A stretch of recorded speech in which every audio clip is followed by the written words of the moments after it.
All right. Okay, so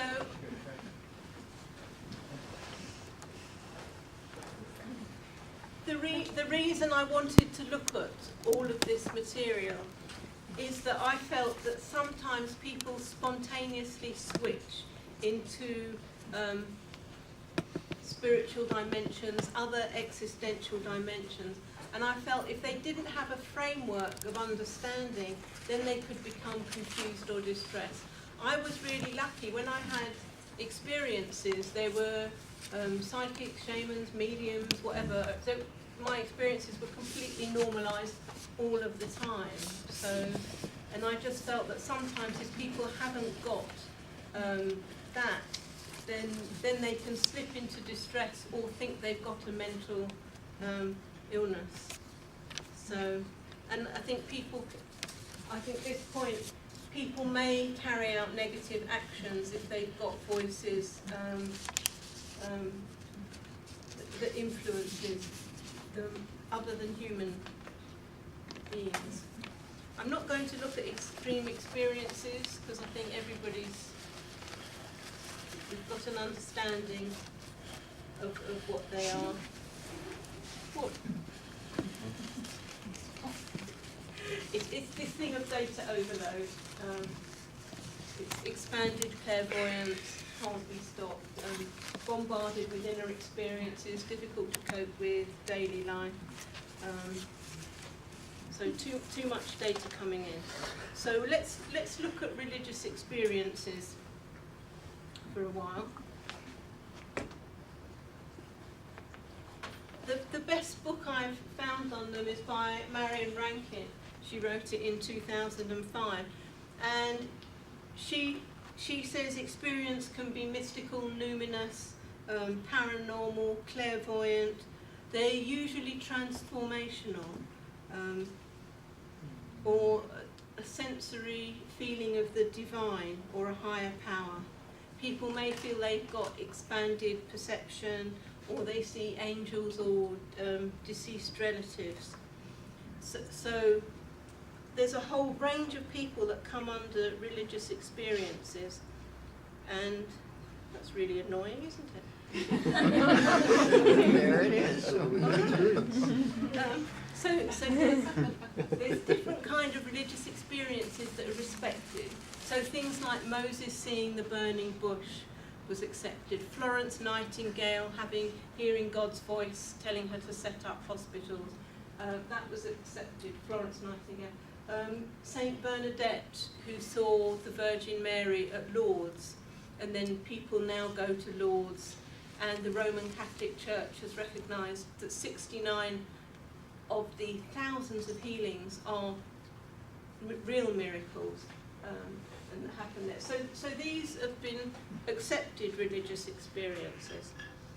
And then I mentioned this before, Alistair Hardy, he was a biologist, and he started collecting 6,000 personal narratives of people who'd had experiences, or people who claimed to have a religious experience, and he collected them in the 1970s. He went on television, he wrote in women's journals, he went on the radio, and in the end he collected 6,000, and there's still a group of people, they're still collecting those experiences today. So I got permission and funding to do a research project with the data, and I was particularly interested in those experiences that were perceived as negative or in need of psychiatric assistance. And I was interested in people's attitudes around those who'd had experiences, not particularly the content of the experiences themselves.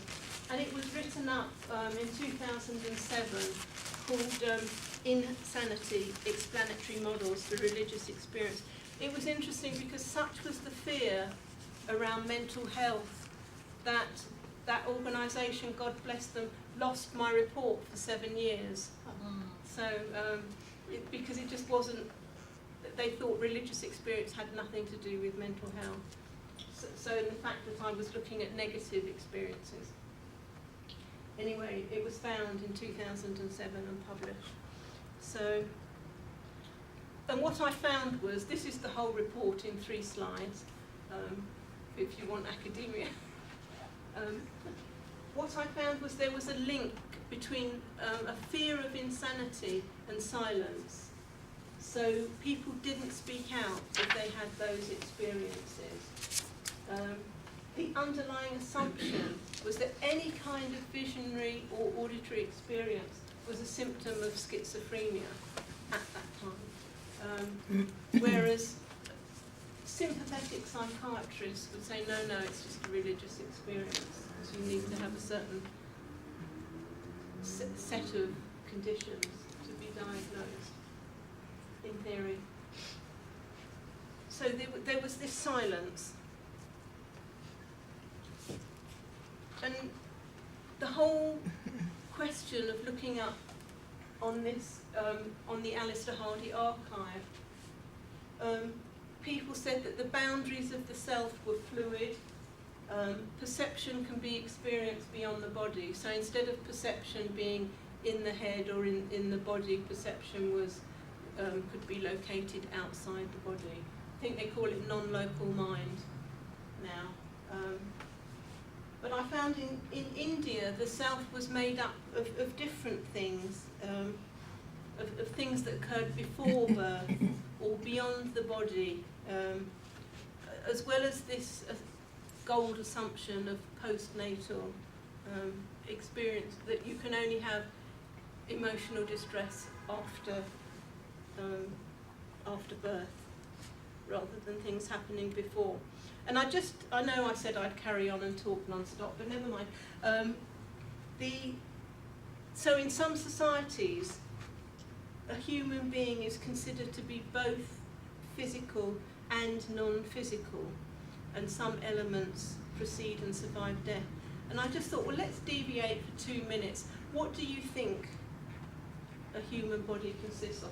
This is a correct anatomical diagram by the International Veterinary. Why are you asking the question? The picture's on the screen. The accurate representation. Yeah. So. You're the president of that union. Yes.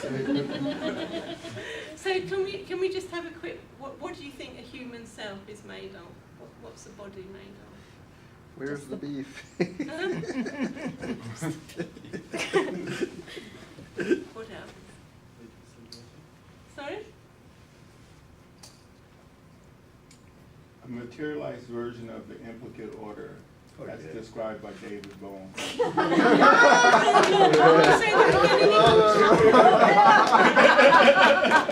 Have a little fun. David Bohm postulates that the Brahman or cosmic level of God could be characterized in terms of a vibrational, a very subtle vibrational aspect, and that what happens is that we are the other end of that continuum of more dense vibrations. Now that's also consistent with what I understand, what I've read of the Kashmir Shaivism what do as you well. believe? What do other people believe makes up? We're made up of bacteria, right? Bacteria. 10 to 1. I just looked at the percentage. Bacteria, water. Bacteria What cells. else? Well, I'm just throwing this possibility out there, but maybe we're just made up of our imaginations. Oh, our imagination, yeah, and delusions. Can I ask one other question? Or translator? Go on then. What else could we're made of breath. Where does our energy come from? Prana. Huh? So we're 80% water at one level, but Yeah. do we experience ourselves as water? I mean, we're molecular cells at another level, which is an organization and stuff, and yet we have a perception of imagination. Yeah. I want to add in thoughts, emotions, feelings, flows of energy, everything we've ever eaten, everyone we've ever met who's influenced us in some way. So all kinds of energy going. Kind of flows of energy that are constantly moving around and interacting. Ancestral lineages, all the elements, everything in Earth, right? Like Yeah. star material. All our karmic behaviour, all our ancestral behaviour. There's never going to be one answer to that question. So it's a complicated, there's lots of, including David Bohm. It's a complicated thing of what do we consist of. Because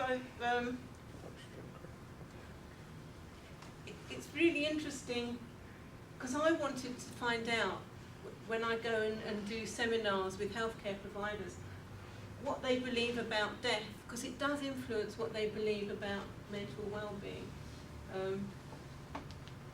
And it has implications, these beliefs that we have about what is a body, or what are the human faculties, about people's cultural beliefs, and so I asked this question. I went into a large hospital in northwest London in UK, and I asked the mental health crisis team, the people who go out and support people who have severe mental health problems, and the crisis team, they were made from people from Nigeria, Kenya, Mauritius, Zimbabwe, Greece, Australia, and the religions were Christian, Catholic, Muslim, atheist, Hindu. And I asked the group of people, and they'd all worked together, they'd all done the same training or similar training, what they believed happens after death. And they were really shocked to find that people that they'd worked with side by side for years had completely different views about human existence, completely different views about death. So their training was the same, but their existential views were different. And this is interesting because Yale University did a study, and they did research into clinicians' beliefs about the existential beliefs about mental disorders. And what they found was that the beliefs about biological, psychological, and the environmental basis of disorders were examined, and they investigated the consequences of the clinician's belief. And they found out that their belief influenced the treatment that they offered for patients and for consumers. So whether they believed talking therapies was most suitable, or medication. So it is important for clinicians to know what they believe, because if it does influence each one individually, how they treat patients, then it becomes important. I just want to look at other issues around death and dying. This, again, on the subject of silence and loss. This was a general physician in the UK who found out that his patients who suffered bereavement could sense or feel or experience their spouse after they'd died. And he said a lot of people found it helpful, but people didn't tell the doctor because they thought they'd be certified insane if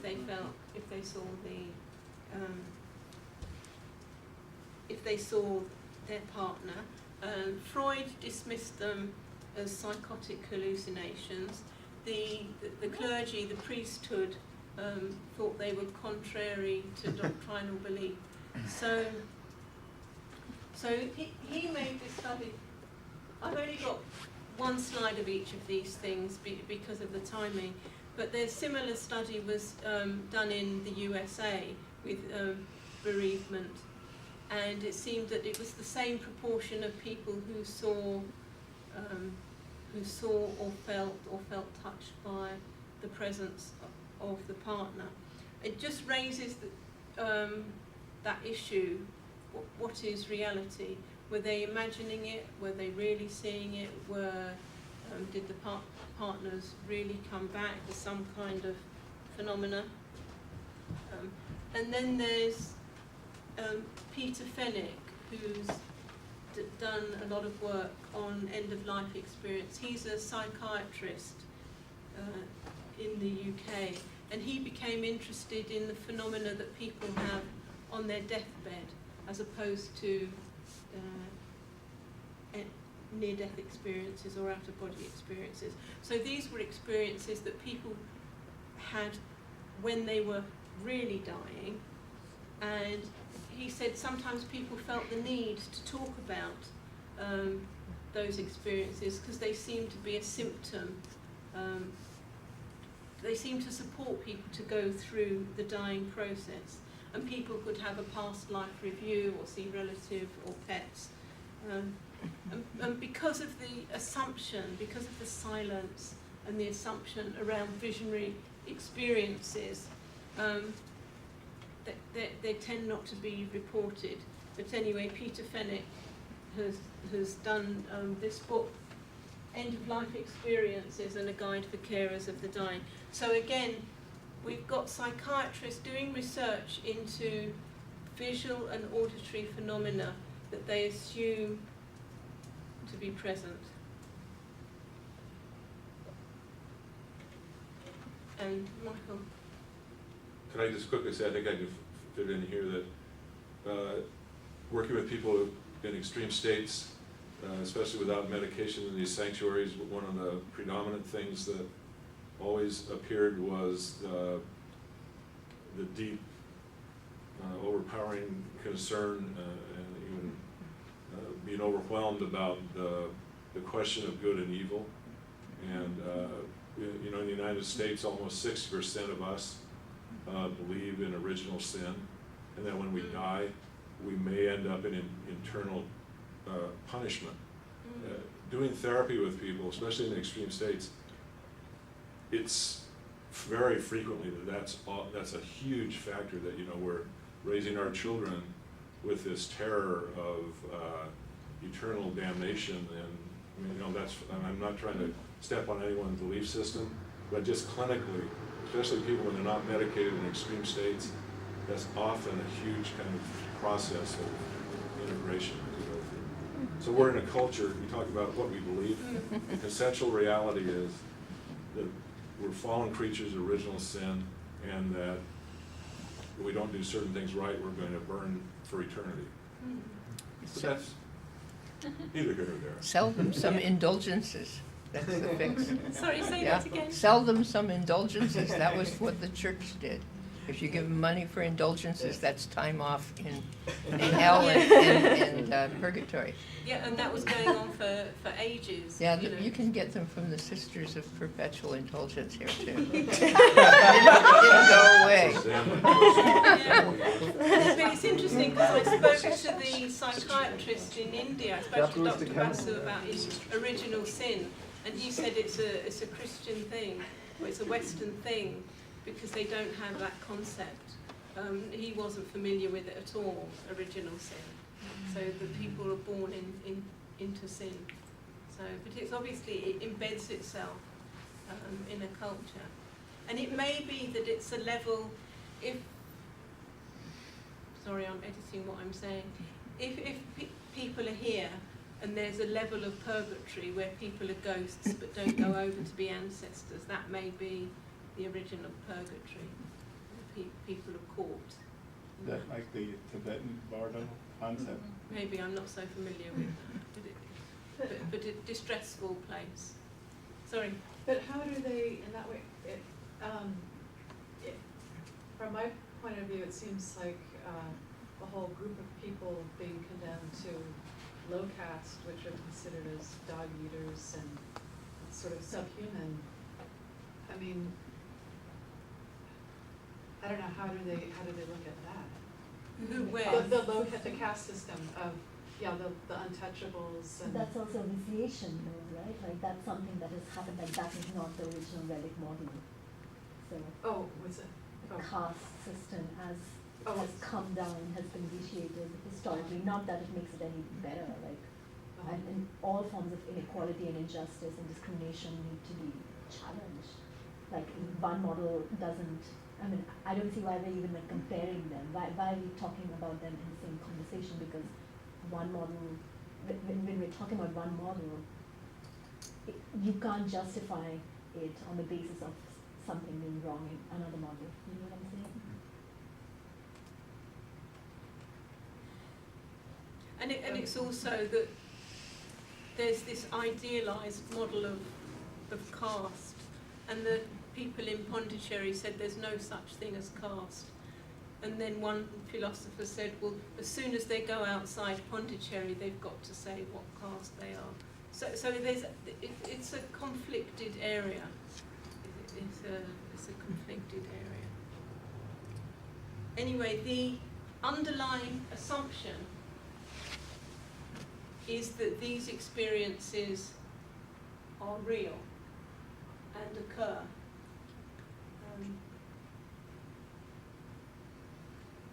And support people through dying. And Sri Aurobindo himself had a view of what happens after death. And he said, at the time of death, the being goes out of the body through the head. It goes out in the subtle body and goes to different planes of existence for a short time until it has gone through certain experiences which are the result of its earthly existence. So it stops until it's time to have a new life. He says the consciousness is by its very nature immortal, and in order to manifest in the physical world, it assumes more or less lasting material forms. So again, there's the assumption that there's something that leaves after death. And one of the key things is that there's more than one way of understanding the world, both within culture and between culture, and that our own cultural existential beliefs influence practice. And it may be that visual and auditory experience may be veridical, may be true, and there is an assumption that if you have a negative experience, it's assumed to require psychiatric attention. In my opinion, these experiences of altered states are on a continuum, and I just feel that these discrete disciplines of religious experience and psychology and philosophy and psychiatry should talk to each other and look at each of the lived experience that they're studying to look at the similarities. You know, I've got my little diagram of people, that's my aspiration, people seated round a table. And it is happening in some places. So you can even look at the words, because even to hallucinate is to see something which isn't there, or to see something which other people say isn't there. Again, it depends on beliefs. Even a delusion is a delusion to an observer, but maybe not a delusion to other observers. So it could be something people disagree on. And a vision is something, as a rule, people accept has occurred. The word veridical means telling the truth or coinciding with fact. So it's agreed that it's happened. And an apparition is something which some people say has appeared, and some people think it's not real. So it may be considered veridical. So even the use of the words, it depends who believes in what and when. And there's different initiatives to support people. Michael, do you want to say a bit about the Bay Area Mandala project? I could quickly, and Nas and Bill are part of it too. Well, it's a group that was started by some friends, Cardam Harnum, and some of the people who'd had some visionary and extreme state experiences, and kind of grew out of that. Some of us just started meeting and said, well, why don't we come up with a redesign for the whole mental health system in the area? And, you know, why not?